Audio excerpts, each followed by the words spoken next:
দুইটা দিয়ে একটা জিনিস বোঝাই দিলাম আপনাদের সকলকে, পরিষ্কার হয়ে গেল যে এই দেশের খেটে খাওয়া মানুষের জন্য যদি কোনো দল কাজ করে থাকে সেটা বিএনপি একমাত্র করে থাকে।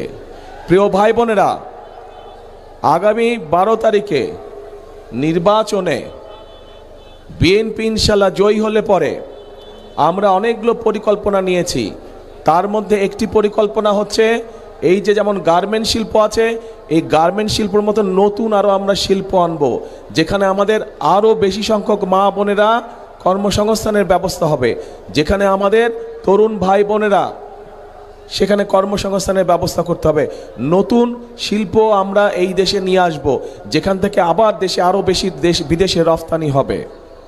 এখন শুধু সেটাই নয়, আমরা এই যে লক্ষ লক্ষ মা বোনেরা আছে, এই মা বোনদের কথা চিন্তা করে আমরা আরেকটি পরিকল্পনা গ্রহণ করেছি।